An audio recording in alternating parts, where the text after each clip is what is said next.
Hekk kif it-tnejn bosta persuni madwar Malta u Għawdex bdew jirċievu ċekkijiet ta' rifużjoni tat-taxxa flimkien ma' ċekk addizzjonali ta' stimulu ekonomiku wara l-pandemija, il-Gvern ħabbar li mhux jeskludi li jerġa' jipprovdi aktar għajnuna aktar tard din is-sena.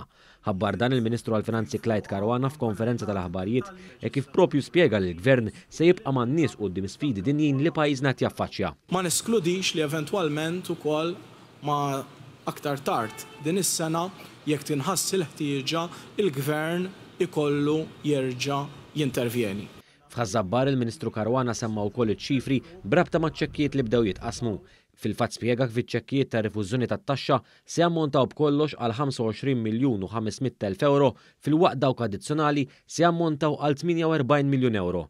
F'dawk li għandhom x'jaqsmu ċekkijiet ta' rifużjoni tat-taxxa, il-Ministru Caruana spjega kif se jgawdu minnhom 243,000 persuna fil-waqt li fakkar kif dawn żdiedu skont dak li tħabbar fil-budget għal din is-sena. U spjega wkoll kif kienu 161,000 persuna li gawdew minn dan iċ-ċekk taħt il-komputazzjoni singola, b'kollox għal din il-faxxa ta' nies intefqu 16 miljun u nofs euro. Dawk taħt il-komputazzjoni ta' ġenituru li se jirċievu dan iċ-ċekk jammontaw għal 52,000 persuna u b'kollox se jingħatalhom 5 miljun u 200,000 euro. Fl-aħħar dawk li jaqgħu taħt il-komputazzjoni ta' miż-żewġin jammontaw għal 30,500 persuna u b'kollox se jingħatalhom 3 miljuni u 800,000 euro.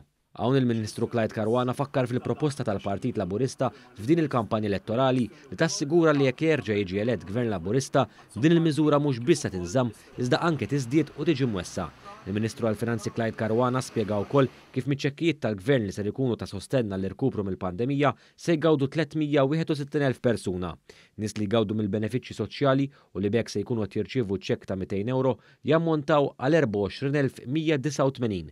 Għal dawn il-persuni l-Gvern se jkun qed jinvesti 4 miljuni u 800,000 euro. Flimkien magħhom se jkun hemm ukoll 93,987 pensjonant li se jirċievu ċekk ta' 200 euro. Għal dawn il-persuni din in-nefqa se tammont għal 18 miljun u 800,000 euro. Intant il-Ministru Caruana spjega kif dawk li se jgawdu miċ-ċekkijiet ta' 100 euro huma l-ħaddiema u l-istudenti. B'kollox se jkun hemm 232,366 ħaddiem li b'kollox permezz ta' dan iċ-ċekk se jingħatalhom 23 miljun u 200,000 euro.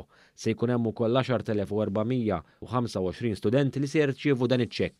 Għaċ-ċekkijiet tal-istudenti l-Gvern se jkun qed joħroġ aktar minn miljun euro. Iż-żmien li ġej qudiemna se jkun żmien importanti ħafna għaliex se jkunu mhux ftit dawk il-pajjiżi illi għax finanzjarjament ma jifilħux ser jgħaddu l-pis tagħhom direttament liċ-ċittadini ta' pajjiżhom. Aħna f'dan il-pajjiż il-finanzi tagħna għadhom sodi, il-pajjiż għadu jiflaħ u għaldaqstant se nkomplu naraw illi fi żmien illi ġej inkomplu nwieżnu lil poplu Malti wawċi kollu ħalli bekk nassiguraw li dan il-pajjiż ikompli miexi fit-triq it-tajba.